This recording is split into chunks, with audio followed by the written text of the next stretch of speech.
Okay. This is Morty Miller, and it is June 23rd, and I'm interviewing Jack Davidson. So, Jack, I want to just ask, first of all, where and when were you born? I was born July 19th, 1946 in Terre Haute, Indiana. Okay, and who were your parents? Don and Jean Davidson. Okay, and did you have brothers or sisters? I had an two-year older brother, Don Jr., and he presently lives in Columbus, Georgia. Okay.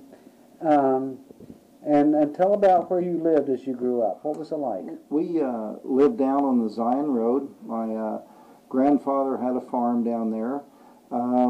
There was a hired hand house down the road, and we lived in it. My grandfather lived in a big white farmhouse, and I remember the carved date of 1898 in the front eave of the house is when it was made.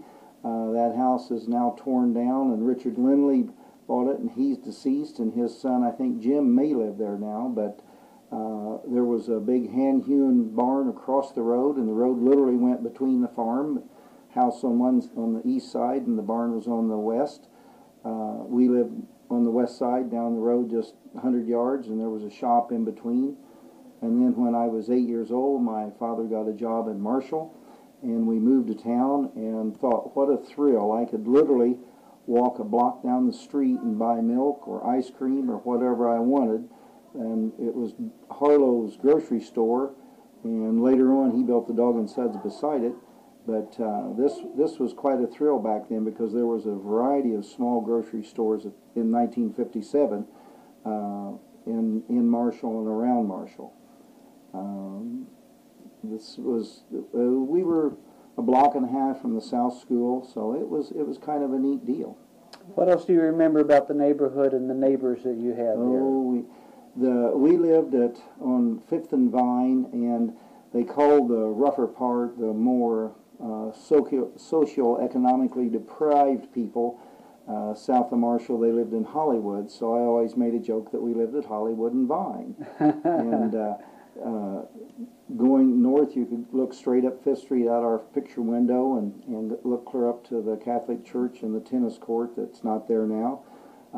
When you're 8 years old and you've been in the country all your life, and you walk uptown to get a Coke, and that summer that we moved here, that was quite a deal, because that was really a long walk back then. Road bikes, when they sprayed for mosquitoes, we rode right behind that mosquito spray truck and rode in and out of that. We played kick the can at the South School all summer long, every summer, go hide in the ditches, and we would play kick the can at Prevost too. Bud and Steve Prevost lived just across Route 1, and they had a nice concrete lit driveway, and we'd play kick the can there or over at the South School, and that's what the summers were filled with. And later on, as I got older, of course, they were filled with baling hay. There wasn't a fall festival. The Clark County Fair was the biggest deal of the year. Always distinctly remember going to the football games in the fall, and it was a cold, damp evenings, and you smelled Velsico. And for years I thought, that's just the way things are supposed to smell. That's how Marshall is. Yes. Okay. Well, let's talk about school. Where did you go to school? Marshall. Graduated from Marshall High School in '64. I went to the South School until I went to junior high, and then we went to high school. And after high school, I went to Eastern and graduated from Eastern in '68. Loved Marshall High School, loved the Marshall school systems. Never did attend the new South School. Morris can tell you that we were the last class to go completely in the old school. We never did get to attend the new school. Okay. What other memories do you have about high school? What did you participate in? I played football the first 3 years. I played basketball the first two, wrestled the last two, ran track. Never did like baseball. Never really participated in playing baseball. As a child, my dad built us quarter midgets, and so we started the quarter midget association. And so when I was 10, 11, 12 years old, I raced quarter midgets, and my dad, being the astute father, wanted me to be rounded, so he made me play Little League Baseball, and I had to stand out there and as soon as the baseball game was over with, I got to go race the quarter midgets. So I would have to race in my stocking feet because I couldn't feel the accelerator pedal with the cleats on, and I despised baseball because I had to play it before I could go race the car. What about social life? Did you date? Oh yeah, yeah. We had a red '57 Chevy in high school and dated, and it was just the typical high school social drama. Our class was kind of different. We were pretty united, and so it made us kind of strong socially. It wasn't so much as dating as friends, it seemed to me, like the way I remember it. And much like we have today, we have a very strong connection with one another, I feel like, and are very comfortable around one another. I'd say 90% of the kids. Let's talk about growing up in the family. What do you remember, like meal times or things you did as a family together? My mom and dad both worked. We'd go Sundays down on the farm to eat lunch, eat Sunday dinner with my relatives. My mom didn't have any brothers and sisters, and she was from Arizona, so it was just my dad's family. But we always had supper. We always had a Sunday meal. Always had a good family life. You know, with my poor mom, she had 2 sons and a husband, so she was extreme minority. But I always admired my dad because he allowed my brother and I to grow in the way we wanted to grow. I loved art, and he could draw, but he would never draw around me because he wanted me to draw. And so my brother and I were allowed to grow up in our own direction. My brother graduated from Marshall High School, and he missed 1 day of school in 12 years. When he was in the 6th grade, my dad made him stay home and help butcher. That's the only day of school he missed in 12 years, which I always thought that was hilarious. So. What was your college major? Art. Art. And art, majored and minored. I was one of the few people I know that graduated with the same major that they started with, and I graduated on time. And so I just missed the draft in '68 and got classified 1A, and then I got reclassified so I could finish school. And when I did, I went to Chicago to teach and got classified 1A again. And the principal at the school was a friend of my family's. I found out he knew my aunt and uncle, and he was retired Navy, and he got me a teaching deferment. So I never went in the service, but when I went up there and taught. So you taught in Chicago? On the South Side. Okay. And then I taught 2 years at Shelby. I moved back to Marshall, got tired of the city. I feel very fortunate of having lived in the Chicago area to know what city life's like, and just how much better it is to live in a small town, because you've never experienced that. You think, oh, how boring a small town is and how terrible it is, but the quality of people is greatly different between the two environments. And so it was a good experience to teach up there. The school was 2,300 students, and here I come from a town of 3,200 people, so it was quite the change. And then I taught 2 years at Shelby, too, after that. And then after that, what?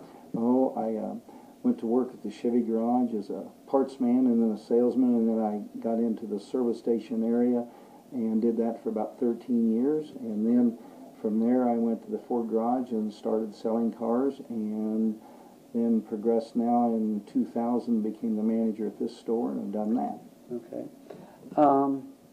So the time that you moved away from Marshall was when you were in Chicago. Other than that, you've always lived in Marshall? Mm-hmm. I went to college 4 years and taught up there for 6, so I was away for 10. Okay. When and where were you married? 3 times. Okay. In Chicago and in Marshall and then Marshall. Okay. And my present wife and I have been married 24 years this October. Okay. And that was a Marshall girl? Mm-hmm. A Smitley, which everybody knows a Smitley. Okay. Well, let's talk about just sort of general things about your lifetime. What major people or events would you say had a major influence on your life?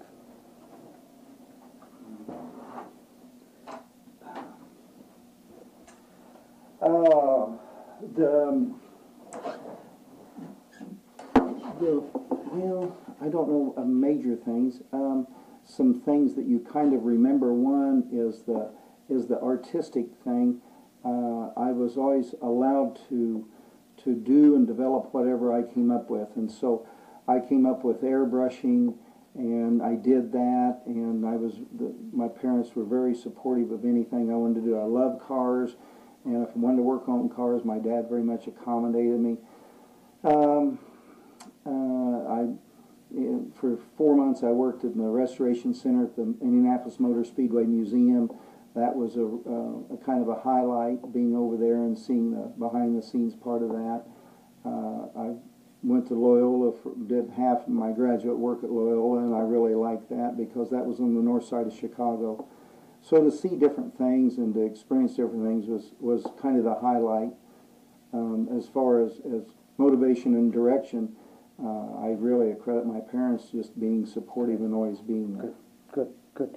As you think again over your lifetime, what historical events most stand out in your mind? Oh, I recorded when we landed on the moon with a real tape recorder in '69. I thought that was cool.